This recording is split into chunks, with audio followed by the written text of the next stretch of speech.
Pagaya mga chirini ça va.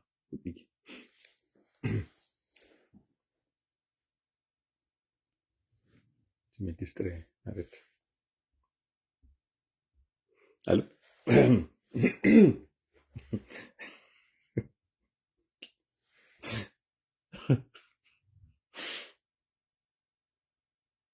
Bon,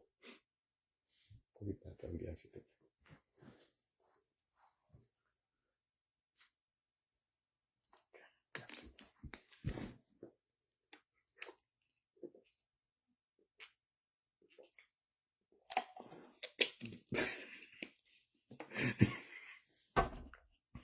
Ande no mari rauna Ibrahim do ni siri ça va être très compliqué.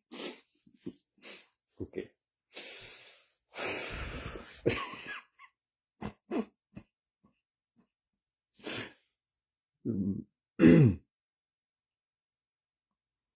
Today is a very funny day. Yes, no very.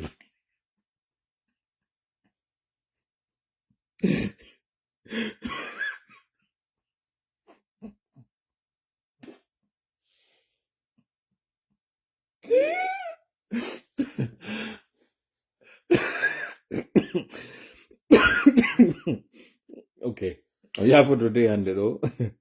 Ande min helto ele gingi tawsi min ngari min jodi. Tino heltingi do ande moƴƴa non.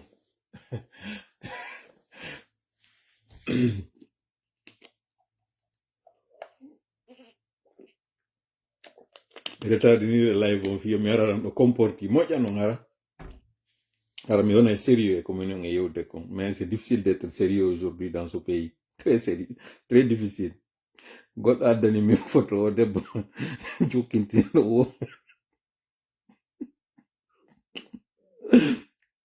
Waoule. Waoule, alors coulé ranyangamati.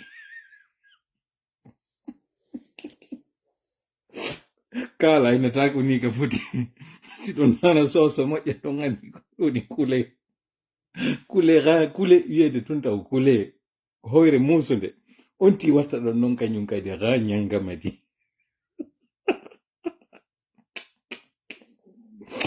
Non, le gars qui a fait ça, il mérite la prison. Sincèrement. La fille de l'autre. Maman de quelqu'un. Épouse de quelqu'un. Vous dites ça à ça? Non, sincèrement. On doit porter des plaintes. Pour l'année 2025, ça, c'était une insulte. Koulé Ranyanga m'a dit. Non, pas.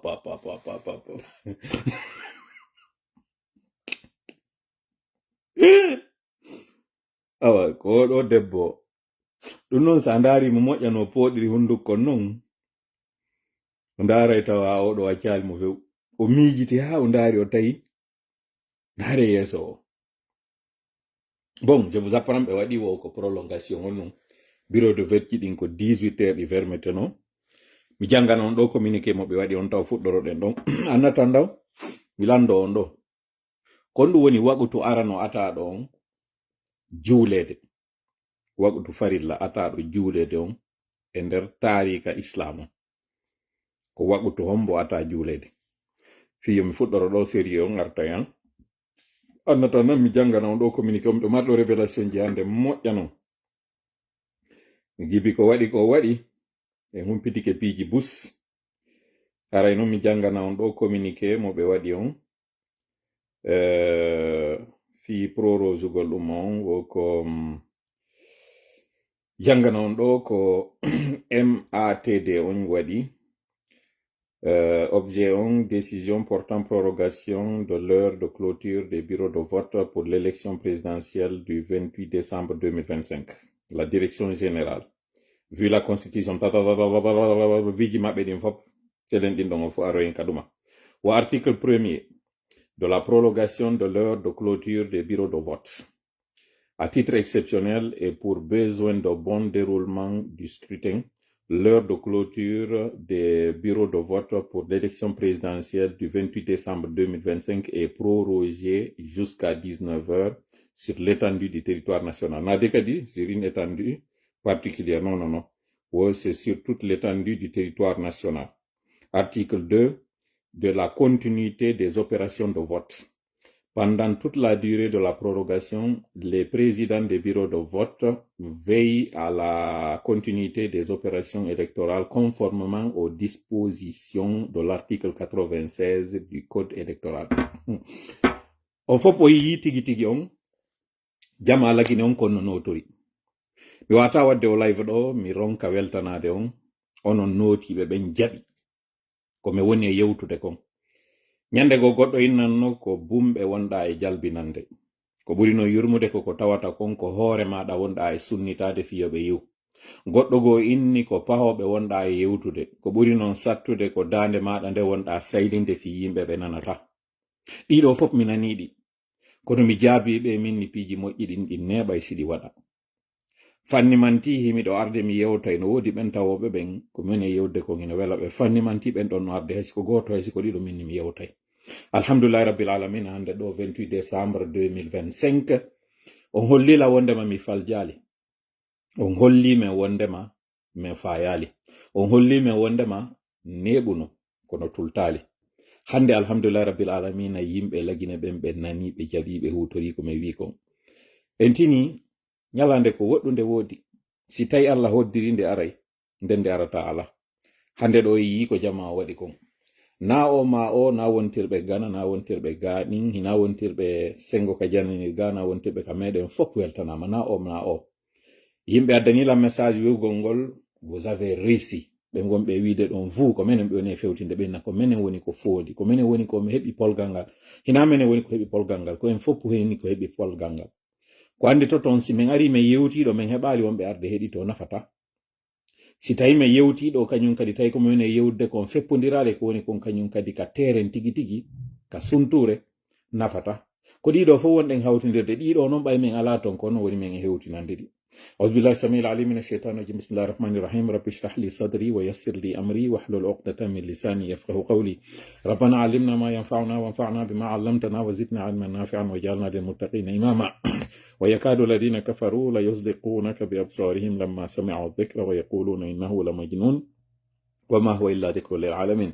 وما رميت إذ رميت ولكن الله رمى بل نقذف بالحق على الباطل فيدمغه فإذا هو زاهق ولكم الويل مما تصفون وقل جاء الحق وزهق الباطل إن الباطل كان زهوقا ما جئتم به السحر إن الله سيبطله إن الله سيبطله إن الله سيبطله إن الله لا يصلح عمل المفسدين وما هم بضارين به من أحد إلا بإذن الله وما هم بضارين به من أحد إلا بإذن الله وما هم بضارين به من أحد إلا بإذن الله ولا يفلح الساحر حيث أتى فإن تولوا فقل حسبي الله لا إله إلا هو عليه توكلت وهو رب العرش العظيم إنا كفيناك المستهزئين إنا كفيناك المستهزئين إنا كفيناك المستهزئين والله يعصمك من الناس اللهم صل وسلم وبارك على نبينا محمد وعلى آله وأصحابه ومن تبعهم بإحسان إلى يوم الدين أما بعد hande ɗo ko alati hawrituɗum nogay e jeetati lewru sappo e ɗiɗa ɓuru ndun e nder nde hitande guluje ɗiɗi e nogay e joyi fewno kam on e yewtude ɗo lere jeetataɓa on ka hinƴande capanɗe jowa ɓiiri e jeego sengo Konakri koye o saayi ɗo wonɗen udditude jonde meɗen nden wonɗe yewtude andina on kon ɗum woni ko feƴƴi ka leydi meɗen lagine andina on kon ɗum woni ko fewndi kañum kadi humpita on noon kon ɗum haray kañum kadi woni ko suti kon ɗum woni ko saati adore noon taw haray weltanagol jama on ɗo fota e yi ko 9 minutes ɗo timmali ay 10 minutes o woni yimɓe guluje ɗiɗi ko yaltiti kon e kene ɗe wonɓe ndarude hankin en waɗno record hankin en hewtuno kañum kadi warñakere tawde nden hari ha hande en hewtali nder ɗon yimɓe guluji capanɗe jeetato e ɗiɗo hawtidirama fof ko ndaari en ɗerol gotol ngol tun en heɓuno yimɓe guluji capanɗe jowo e jeego e ko fawi wonnoɓe ndarude ngol ɗorel ɗo tawo ngol ko tola tengela wonno ngol hankin tolimo ɗon ka toola e frappe on iɗen andi wi ko piiji ɗiɗi seeduɗi kono jama en hawtidirde ɗerol justement wiyetengol frappol kangol kadi en heɓuno guluji noogay e jeego e ko fayi wonnoɓe ndarude ɗiɗo fof son hawtidiri onon tigi on taway ɗon koko ɓati guluji temedere yimɓe wonno en e ndarude ɓeɗo inade innaɓen gibi haray gaynoyɗen daaroyɓe ɓen ka wonoyta ɗon kiikiiɗe kam mi wayliti ndaarde hannde ɗo live meɗen on ɓawte e gaynude yewtugol e makko ko ɓuri yimɓe guluuji temedere capanɗe e wonno ko ndaarono ɗum ɗo na mbuuɗi yoɓa ɗon fii ɗum ɗo anditen noon fewn ɗo internet ton himo waɗa restriction mi waɗa ɗo noon pause um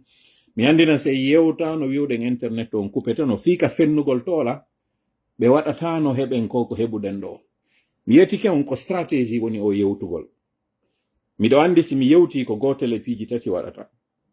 ko mi yewti kon tawa ɓe ala feere muɗum ɓe accita waɗa ɓay hari ɓe ala lawol ɗimmol goo ko mi yewti kon fi fennugol lam ɓe ndaara ko honno ɓe retardirta ma ɓe ndaara ko honno ɓe wurtirta ɗum ɗo ɗiɗi ma ɗum tammun ɗum ɓe ndaara no ɓe waylira ɗum ɗon few ɓe ndaara e lawol goo justement ka famugol meɗen ɗo wondema si toola ari yewti fika fennugol toola ɓe ndaara e lawol goo no warrete waɗuɗen enen kadi stratégie ferani ɗen ɓe forowol banana ngol en yewtali fi mum few wiwɗen internet on ɓe kupay fiiɓay noon wata wonu goonga konko toola wowri ɗon ɓe acciti internet on ɓe wakkili tawgol ngol koye ɓe ñoggumo ɓe ɓiƴamo ɓe ɗeɗɗamo wara ko seeɗa yaltata fiyen heɓu internet on donc hande ɗo won ɗo la remerciude mais vous n'avez pas besoin ɗum ɗo haray ko hollugol on tun ɓay harayɓe ka nder live ɗo no woodi stratégie no waɗirte mi andinayi noon hankin haray en wernuno ɗo ɓuurɓe e maɓɓe ɓen hankin kaka bunduji ɗin fof hankin harno ka live meɗen ɗo mi hiwro ɗo particulièrement Jamsdine Diallo hankin harimo ka live meɗen hande kasi tawi o ari ɓannanemo jullerde moƴƴa ma weƴƴitanmo gatangal wernumo moƴƴa noon hande noon en ƴettay kosan jonnemo kañum kadi waɗanenmo ɗum ɗo e nder horde hankin simi inni on noppi makko ɗin kanko Mamadi Doumbouya o jentito moƴƴa miɗo andi kamɓe woni noppi maɓɓe ɗin mi andi komɓe kañum kadi woni nder kala natuɗo nder ɗo hankin hari amarano ka nder live meɗen ɗo kono na compte makko gongaji on usu jiga kañum kadi harno nder ɗo hande kadi bilan on taw mi ala wolde ha ɓe yalta yoɓe ar ɓe heɗito moƴƴa mi yetoɓe ko woni e fewndi kon kam maɓɓe tigi mi yetoɓe ko ɓe woni e haldude kon fimum ɓayara ko si ɓe yewtama ɗo ɓe yiltitoɓe ƴetta stratégie mi ara ɗo mi yetoɓe noon kon ɗum feƴƴi ka leydi maɓɓe mi yetoɓe kon ɗum kadi ɓe haaldi e muɗum mi andinayi noon Mamadi Doumbouya o yani e piège jano noon Mamadi, tu n'as pas besoin d'envoyer des gens ici pour venir écouter ce que je dis pour aller te traduire. Toutes les parties te concernant, je les ferai en français. Est-ce que tu avais vraiment besoin aujourd'hui de ce dispositif sécuritaire? Est-ce qu'on a besoin vraiment dans une capitale, à Conakry, d'abîmer d'ailleurs le pot de goudron que nous avons pour faire rouler des chars blindés? On a compris, oui, tu as toujours cet arsenal de combat, tu as toujours ce dispositif sécuritaire, tu as tout un camp qui se promène avec toi. Mais est-ce qu'on avait besoin de ces chars de combat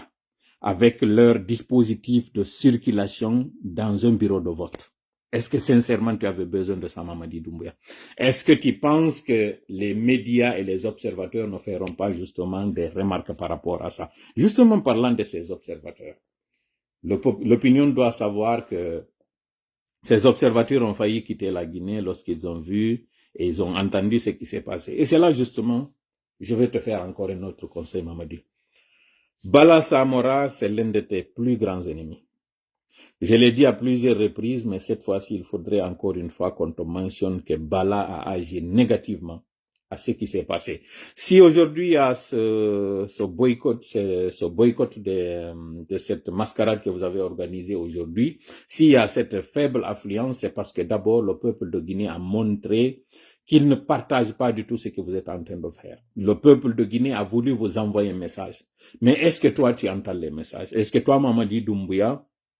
tu es sensible à ce qui se passe? Est-ce que tu ouvres les yeux? Est-ce que tu n'es pas en train de faire la politique de l'Autriche? Faire semblant que tu ne vois pas la réalité. Parce que toi-même, si tu regardes véritablement ce qui s'était passé lors de votre référendum, tu aurais compris que tu n'as pas du tout la popularité, tu n'es pas du tout aimé. Et là, tu te rends compte, après toutes ces dépenses, heureusement pour toi que tu n'as pas beaucoup dépensé, mais tu te rends compte que ceux qui te faisaient croire que tu es quelqu'un de populaire, que tu allais l'emporter, aujourd'hui le peuple de Guinée t'a montré que tu n'as pas de popularité. Le peuple de Guinée vous a rejeté. Le peuple de Guinée vous a montré qu'ils ne sont pas du tout dans ton esprit.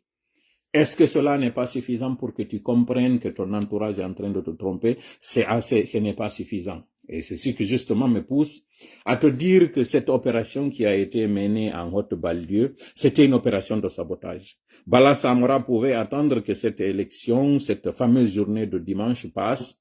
pour qu'il fasse cet assaut. Non seulement ils ont fait l'assaut, ils n'ont pas pu avoir un succès. Et justement, qu'est-ce que lui, il dit? Qu'est-ce qu'ils disent dans leur communiqué? On va lire ce communiqué ensemble et vous allez voir et lire entre les lignes qu'encore une fois, Bala Samora a tendu un gros piège. Le même que lui, Mamadi, avait tendu au professeur Alpha Condé. Vous rappelez bien que avant les élections présidentielles, il y avait un assaut à Kindia. Cet assaut qui avait coûté la vie à un général qui s'appelait Monsieur Condé, je pense qu'il s'appelait Mamadi Condé, lui et son enfant. Curieusement, l'histoire encore se répète. Je ne vous donnerai pas les détails de ce qui s'est passé en haute banlieue, mais sachez tout simplement quelques indices sont là, et ces indices, c'est tout simplement de vous dire que l'histoire s'est encore répétée. Et cette histoire, elle s'est répétée comme ça s'était passé en 2020.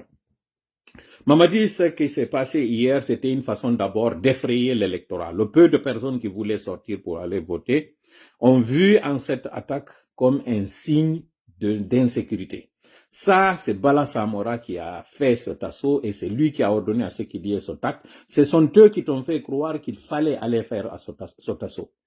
Ça, non seulement nuit à l'électorat, mais aussi ça a marqué la fracture entre le bataillon des troupes autonomes et le groupement des forces spéciales. Ça vous a coûté ce que ça vous a coûté, mais sachez qu'à partir de maintenant, c'est devenu maintenant à la fois légal et légitime de s'en prendre à toi, Mamadi. Et l'auteur de tout cela, c'est un certain Bala Samora. Bala Samora, tu pensais qu'il était ton ami, mais tu te rends compte qu'il n'était pas du tout ton ami.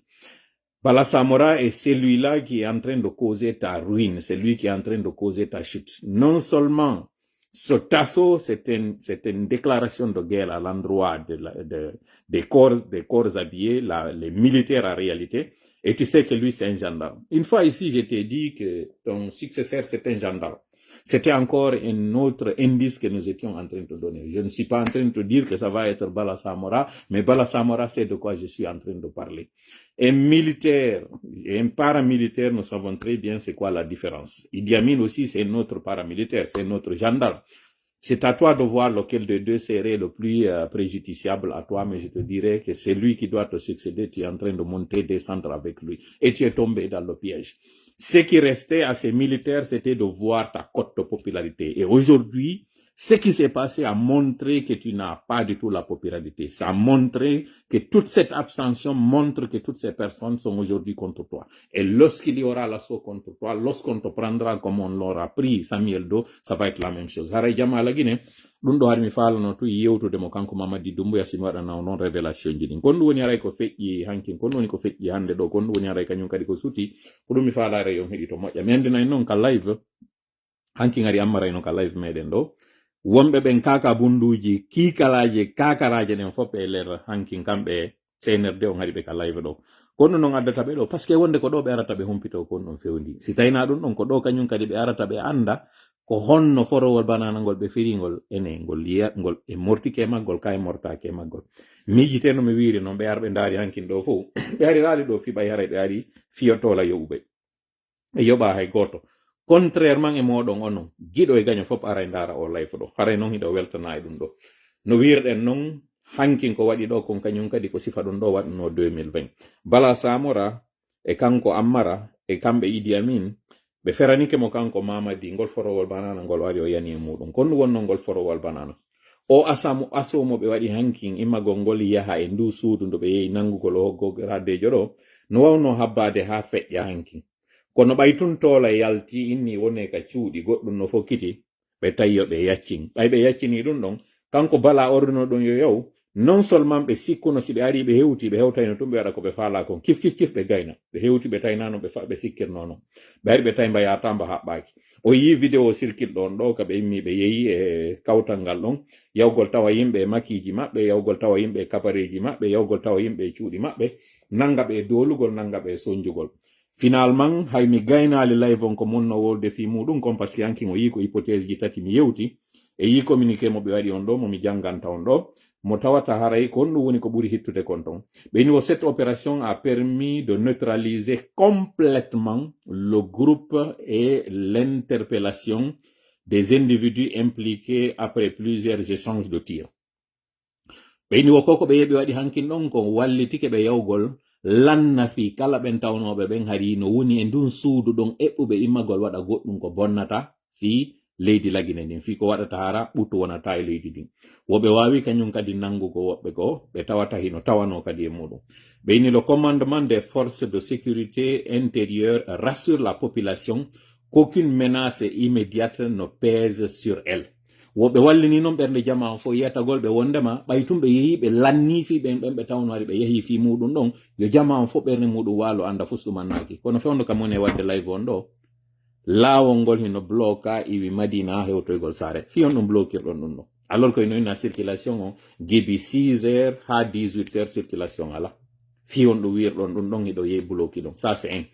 kollugol on tun taw ɗo yen naatu e vif sujet on entre communiqué maɓɓe on ko wowli kon e ko woni kon ka terrain on andi kamɓe ɓe mari ko ɓe yetto on kon tola no mari kañum kadi ko humpitata on kon hakkunde noon ko ɓe wolta kon e ko tola woni wolde kon on forsaka suɓagol hay goto e muɗum kono eɗon forsa eɗon dola yon heɗito onon tigi golliron hakkille moɗon e wi si seede ala hakkille hino ñaawa ɓe wi e nder o communiqué maɓɓe ɗo mo tawata hankin simi arno avec précision minni ko ɗum ɗo ɓe yewtata ɓe wawno hande kadi waɗude virgule ɓe yaha ɓe yewtoya kañum kadi goɗɗum ngo par ce que haalaji buyalti ko verni pivi wonano yahanede haalaji buyalti ko ho commandant go wonano yahanede haalaji buyalti ko ɓe wondunoɓe padre ko ɓe woni ton ɗin ɗon fof hari ɓe ndarude ko hombo e majji wawete yaltinede jama on inne ko oɗo finalement ɗin ɗon fof o yimoɓe suɓoyi on ɗon ko mo ɓe yaltini ɗo wiwgol ɓe wowlali fus e muɗum ko ɓe ini tum woko en haute banlieue où un groupe armé était présent animé par des intentions subversives menaçant la sécurité nationale hiɗon andite sa mi yetinoke on ɗo min ni alaji yalti ɗum ko fewndo ka ɓe wonno wadde référendum maɓɓe o minni alaji yalti no ɗi tawata naaɗi fo artuno mi howlani noon ɗum ɗo gibi on tuma kono si a darata tola régulièrement a wawata famude si ari ñallal gotal a darde ɗo tola gogo aynayi mi wadde yaha yilto ko répétition woni e wadde c'est vrai miɗa waɗa ɗum ɗon ko wowli ɗo kon fof mi wawali senidirde hoore binde ko woni e wolde ɗo kon fof ko manti woni wonde konto woni seedeji makko ni siko nde wotere alɗandalgol tola c'est sûr a wowla e ɗiɗo mi seytinantama kañum kadi mi felatama few kono siɗa darude tola lebbi jeego harayɗa jokkidirɗi ala furtude hay gotum ala mankude ala letude a wawa yiide tawa ko tola woni e wolde kon hino juɓɓodiri hino waywa si a fuɗɗike ka fuɗɗo dakalannode fo hino waywa jikkirwol no jogodiri si tawi kan hiɗa darude lan timmi hitande simi ari ɗo ay simi feñi a wawa yolade ko woni e wolde kon hakke mara simi ɗumannike par ce que a yiya e nder nden fenade an ɗo gonga on kañum haren kadi no nder ton si ɗe wondi kan nun duuɓi joyi gibin fuɗɗi arde yewta ɗo duuɓi joyi timmi octobre feƴƴiɗo ɗo a yiyay kala kunkum mi wowli a yaray ko yuɓɓodiri e gokkungo ɗo ko kamɓe tigi ari confirmi konko tawno hari mi wowlino ɗum ɗo e nder live go kono ñande mi wowlayno ɗum ɗon onon on sikkayno ɓaytum miɗo jooɗi leyɗe porte onon ɗon lagine ton tola ko fenande woni wolde tola ko woni wolde ko ɗuman toon ɗo noon mi yaltini e communiqué maɓɓe tigi tawɗon ko officiel kaɓe inni wo en groupe hino woni en haute banlieue tawno ɗon hino jogui arme ji ɗi tawata ça menacer la sécurité nationale même pas 3 jours miɗo yetta dow mina wone ka cuuɗi moɗon ɗo ko kamɓe tigi no yalti inni woɓɓe go harno armi no en haute banlieue no immade arano wara ɗo taw frengon taw mi lando o gendarmerie woni ko signe ndi kaydiri ɗo gendarme ɓe yeetike yimɓe hino en haute banlieue ɓe tawata ɓe inniɓen hino jogii arme ji ɓe innali en de hino ka frontiére meɗen lagine ɓe innali en kaka sera maayo sifano agression 77 waɗirnoma 70 yewta waɗano nanon ɓe inniri en ɓe innali en ko frontiére meɗen e kure male ɓe innali en kaka frontiére meɗen e sénégal ɗum ɗo waɗi ɓe innali en ɗum ɗo ko kindiya ko pita ko zere kore waɗi ɓe innali en ɗum ɗo ko fore kariya waɗi ɓe innali en ɗum ɗo ko wherever ko ɓe wiyen ko ɓe inni en ɗum ɗo ko konakiri ɗum ɗo waɗi ɗi armiji ɗo e o groupe ɗo e hoore ka innete ɗo fewndo hande ɗo CNRD ko groupement de force spéciale woni ko ardi leydi ndi ko onno tawiri groupe wawa e arde installe en haute banlieue sonfonia ka anduɗo ɗon e hoore ɗi barrage ji wonɗe e wadde ɗo fof tawara ɓe wawa en arde tum ɓe inna un groupe de personnes armées menaçant la sécurité nationale fiyonu ɗum ɗo tum ko hakkille moɗon nen taw mi woni e poɗude yon jenti to o communiqué maɓɓe ɗo fi yon yiw ɓe jooɗi ɓe miijiti haa ɓe ndaari ɓe tawi ko ɗum ɗo mi wawata yaltinde ko tawata kon meɗe waawi jonnude jama on ɓe heɗito ɓe waawi jonnude jama on ɓay tun ko ma ɓe maɗɗine goɗɗum ino ko ɗum ɗo min faalaɓe maɗɗinde ɗum ɗo ari ko parenthèse tum mi waɗi ko communiqué maɓɓe on koye mi woni on e janngande mi yaltinana en ton entre les lignes ko tawata kon noon si mi waɗani on no révélation ji ɗin ɗo o yiyay onon tigi taw andon wi ko woni e wolde ɗo kon no wirnomen noon lebbi seeɗa ɓaawo ɗo jonte seeɗa ɓaawo ɗo par ce que ko fewno ka référendum maɓɓe min no on wota on immo yahon e muɗum par ce que no woodi yimɓe yaltuɓe min ni on ka sera frontiére ji no woodi aalaji wonɗi toon no woodi goɗɗi iranoɗi woodi goɗɗi goo kañum kadi yaltuɗi te tawata woɓɓe no jogii goɗɗo noon aray ɗo joni inna tola kon wonda wolirde ɗiɗo fof est ce que no gasanaka haala maɗo d'ailleurs woni e bonnude ɗi opération ji est ce que a fankatano seeɗa par ce que sa fankino no gasa ɗi mission ji ɗo ɗi wawai réussisode ok no wawi wonde ara ko gonga wonɗon e yewtude kono koko waɗno kon 4 novembre mi sikki mi yaltano mi wowli fi muɗum ado waɗude ka mi wowlano fi mum few ko feƴƴuno kon kañum kadi ka dépôt carburant mi yaltano mi wowli fof fi muɗum kala ko anduɗo waɗi lagine on min nano joni yahe prépare ɗo goɗɗo no arde mi wowlano fi mum kono haɗa non konko waɗi ɗon ko yi yaltiroy kañum kan no yaltir ɗon donc na hundu kanko woni e wadde goɗɗo au contraire ko koko mone yaltude mi yewta ɗo go'o taw woni e déstabilise uɗe ɓe kamɓe ɓe anticipa piiji goɗi tawno ɓe eɓɓano ɗi waɗugol fewndo ɗo ɓe waɗo yaɗi yeeso par ce que ɓe gaynali hendade élément d' information ji ɗin fop fii tum ɓe convoqui goɗɗo une fois o arali ɓe convoqui mo 2 fois o arali ɓe convoqui mo une 3e fois o arali paf conclusion o waɗa ton ko ɗum ɗo tola woni e wolde fi mum donc allons-y mahi fotowol banana ngol réussisi min ko welo wonaninmi par ce que au moins ɗum ɗo wawi permettude hollugol jama lagine on contrairement e ko ɓe woni e yaltude ɓe waɗana on défilé ɓe faminana on ɓe maîtrise leydi ndin konko ɓe suuɗuno ɗon hande kadi wawi yaltude kine pour nous ça c'est déjà une victoire énorme si tawi onon ɗum ɗo pour vous c'est pas une victoire pour nous ça c'est une victoire incommensurable et de surcroît ɗum ɗo yo waɗu ñande weetay ɓe yimoɓe yaaɓe waɗa o élection maɓɓe ɗo ça a été d'abord la plus grande réussite ko mi wawi waɗude ɗo alhamdulillah rabbil alamina allah yaltitata e goɗɗo par ce que heƴata ka o heƴali ɗon e ngo fello e janɗugol muɗum na emenen e meɗen ɗum ɗo wata heƴude kono sabu ko tawata kon si o yaltini o holli e mandeji ɗin mandeji ɗon e wawa andude ko kanko falan yewtude ɗum ɗo wallitike ko réponse konko tawata kon e waɗi ɗo ɓuri balɗe 40 ɗe wadde ɗi duwaji meɗen ɗe wadde o astahfirullah ɗo kon astahfirullah fuɗɗi yaltitugol ko ɗin duwaji fuɗɗi yaltitugol mi yetino mi inni ko waɗano kon ɓay waɗama fewndo 2009 tan dadis ko jumaje tati mi sikki kaka jumare nayaɓere ɓay ɓe waɗi ko ɓe waɗoyta ɗon kon ɗin astahfirullah haji ɓe waɗi kon ko ɓe woni e huɗude ɗon ko ñalorma teɗɗan e alkamsare ɓe tappimo kanko Moussa Koulé wolni noon ɗum ɗo lawol e ɓawo lawol aw hande ɗo kadi miɗo yiltitade ɗin koko mone wadde ɗo fuu ko hollugol on ko onon sikki Mamadi joɗike e ngu laamu ko onon sikki CNRD no kontori ngu laangu ko onon sikki ɓe yultidi e muɗum ɓe yultidali e muɗum mi wowla mi répéta encore une fois si ɗon jooɗi lagina ton ko ɗum ɗo awa e koye moɗon ɓe faminani on wondema ɗe blendeje ɓe woni e yaltinde ɓe contrôle situation o hawreji ɗi ɓe mari ɗin hakkundeji maɓɓe crise mo ɓe mari on hakkunde maɓɓe c'est plus profond c'est plus grave que onon sikkuɗen fewɗo ɗe mari de maɓɓe probléme ko woni probléme on ala jaɓude hoolagol on ala jaɓude jemtitagol heɓe awde ka koye moɗon wondema wota goto darto lanni jaɓe ɗum ɗo hande kadi wakkileɗi duuɓi jeeɗiɗo hande kadi mayin feƴƴen e goɗɗum go ko ɗum ɗo ɓe woni e waɗude ko ɗum ɗo ɓe woni e yetade communiquant ɓe maɓɓe ɓen yo yeeto on ko ɗum ɗo ɓe woni e yaltinande on e kene tout va bien circuler y a rien à voir menen noon devoir amen on ko argol ɗo maawita ɗinɗi ɓe suuɗi yaltina ɗi e kene holla on noon avec cd avec mande avec preuve inna on e hino ko ɗum ɗo si ɗum ɗo waɗano hankin tola mi arayno mi jooɗo mi yewta ɗo on jentitoton lango e gomɗiɓe ɓen tigi tigi ina no way meɗen mari han jonta maw meɗen hooli kono ɗum ɗo Allah waɗi yo ɗum ɗo waɗu ñande weeta e konko ɓe eɓɓi waɗugol ɗo a pew ɗum ɗo bonna ɓe muradu maɓɓe ɗum joni noon hande kadi fracture on o woni évidente bata on hande ɗo e groupement de force spécial ɗon andi ko jeelo ɓe warani ɓe hankin communiqué on wiiɗo mi yeeto on ɗo bilan mo ɓe waɗi on kamɓe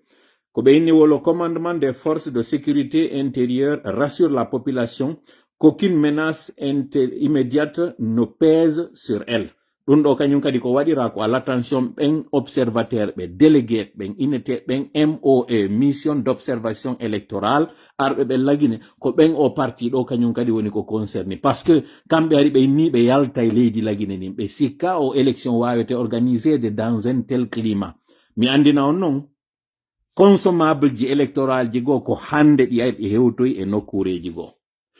hélicoptère no duwano dekolude hankin duwanoɗo naɓude on matériel électoral e nokkureji goo on avion on hélicoptère wawal dekolude fiyon no sabu situation insécurité wonnoɗo on e leydi ndin ɓe huuli hanki yo hélicoptère ƴaw parce que on hélicoptère ɓe tañƴini so ƴawino ka dow ɓe liɓaynomo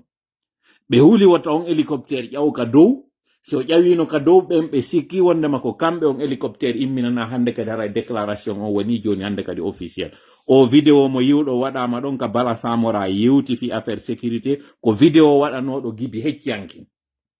o vidéo mo yiwɗon ino circula ɗo kaɓe inni ɓe waɗi réunion de sécurité ɓe menasi yimɓe tawɓe haray c'est des éléments faalaɓe waɗude trouble on vidéo ko Heccianki ngo waɗa hanki réunion waɗɗo on ko innaɗo wondema bata on wi'i si ɓe memiti élément jo maɓɓe goto haray kamɓe huɓɓinge donc ko on climat de division hande ɗo e do climat de ni chaud ni froid ko on wonɗen fewdo ɗo ni hakkundeji maɓɓe dafu on nangi hakkundeji maɓɓe anduɓe ɓen kon ɗum woni dafu hande kadi ɗo ko atiɗo wawde immade o men moye tawoya joni noon goɗɗo gore ɗo joni kañum kadi inna tola ko noon ɗa wowlide ɗiɗo joni habboɗen ha ara jentita noon kadi au passage ɗo wo il invite les citoyens à conserver leur calme à poursuivre normalement leurs activités et à maintenir une collaboration responsable avec les forces de défense et de sécurité. Kumparti undo konno be faala wiwde makko. Be rasirude jama on parce que kawtal be nokkure ka ɗum ɗo waɗi ɗon ɓen ɓe hoolaki jama on ti kañum kadi yi andi di leydi ndi laaɓagoy jama laaɓade e ndi leydi ko ɓen ɓe fewti ɗo kaɓe inni ɗon noy ɓe landi jama on yo collaboru koye jama on yetoɓe kala ndun suudu kaɓe yehi ɓe suuɗi ɓe yaltuɓe hankin ɗon ɓe ari ɓe fellidiri e maɓɓe ha weeti bimbi ɓe humpitoye kolos o wondema mission o wawa laatade e nder jemma on ɗon on noddi ɓe wi ɓe repli ɓe accirni par ce que konko woni e fellude ɗon kom mission d' observation e wonɓe ɓen ka leydi waɗa e joni panique o wona total donc élection ji ɗin ɗi wawi reportede ɓe repli alors que ɓe yaali ɓe nangoye ɓen ɓe falno yawde ɓe nangoya ɗon jama on noon hande kadi noon ino yeetede ka quartier ji kala ka anduɗon o yiiɓe naati nder ton hiɗo waɗana récompense fiyata gomme joni noon lime ɗo ko jelo hande ɗo woni laaworiɓe ɓe lime yahin ɗo waɗen calcul très simple exercice mo tawata ko noon tigi moni e landade verni PV mutirino ɓe Gibi o muti on ino mapini ɓe koko on muti ɗon kon wonɗon e yiide ɗo Mamadi ko woni haylade ɗo kon fabka woni woko e taw woɓɓe no ƴawi e hoore cuuɗi no jogii basukaji muɗum lance roquette je ɗeɗe wonɗo yiide ɗiɗo piiji fap ko wonɗon yiide ɗo dispositif ɗo ene wadde ko fi neɗɗo goto heɓe ƴetti baba on noon jogi ƴetti miñam makko jogi ƴetti denɗam makko jogi oɗo goto o majjiriɓe ɗum ɗo woni panique joni noon wonɗo ka nder dispositif sécuritaire nder ton et pas des moindres tawɗo c'est un colonel lieutenant colonel jo oɗo hande kadi noon woɓɓe inni haye que c'est général no wowlede ɗumaji ɗin fof marɗo unité jano oɗo noon hande ɗo motiriɓe ɗon sikka fewn ɗo ni ara sérénité no nder ton no mi wiren noon mi ala juutinde mi ala jonnude renseignement ji mi jonni on tun do indice on l'histoire se répète sauf que cette fois-ci ko wawno yaade o waɗoya kon kindi ɗum wawa laatade ɗo ko kanko immino yehi waɗoy ko waɗoy ton kon ɗo noon ko woɓɓe immini tawɓe ɓen ɓe yehiri ƴoccori ɓe yehi fi yo ɓe yaw ɓe waɗa tun fi hande kadi memmingol noon probléme on hakkundeji maɓɓe probléme on noon memminike ɓe yehi ɓe memminoye ñaaki ɗin ɓe wawali yaade ɓe ɗanninoyaɗi ɓe wawali wadde ko ɓe faala ko hande ɗo yi ngi sarde kombawi yaltungi ɗo ngi sarde kombawi ngi yaltilari mere Mamadi no andi fewnɗo ni kanji ɗin hakkundeji maɓɓe e c'est l'information ko on woni noon kañum kadi révélation mo moni on e yetade on ɗo élément ɓe kan Samori ɓen élément ɓe kan Alpha Yaya ɓen élément ɓe Kindiya ɓen e élément ɓe wonɓe ɓen ka intérieur fop décidi à l'unanimité o yi vidéo mo élément jo verni PV yalti on waɗi communication wiyete ɗon Farafina le guerrier visionnaire mi siki ko noon o wiyete journaliste jo o yalti o waɗi message fewndo ka wonɗen e yewtude ɗo appel à toutes les unités jonnama ɓe mo kala ka woniri wontirɓe ɓen ka nder burure wontirɓe ɓen ka saare wontirɓe ɓen ka garnison ji fop hande ɗo humpodiri ɓe décidi, c'est une question d'heure. Jama labine on fop soyez à l'abri wota goto yaltu. Si on nani no fella ka suudu moɗon ka ɓaawo suudu ɗon wota goto yaltu. Wota otowal hay gotal circule. Ƴette au sérieux comme yoni on e yetade ɗo konko information mo sori on jonnimi yomi yeto. Ɓe fop ɓe humpodiri. Ɓe fuɗɗike kalude saare nden ɗo ha observateur ɓe yalta. Kanon jeɗen fuɗɗoto ottugol no gasa gibi jemma ɗo. Mo kala ka woniri ton siɗa mari siɗɗo ma noddu mo yetoɗamo. Wota on néglige information mo mi woni on e jonnude on ɗo. Sori wonɓe e nder kanji ɗin ɓe décidi ko hari ha gayne ɗo parce que ɓe falaka e civil ɓe hawre muɗum.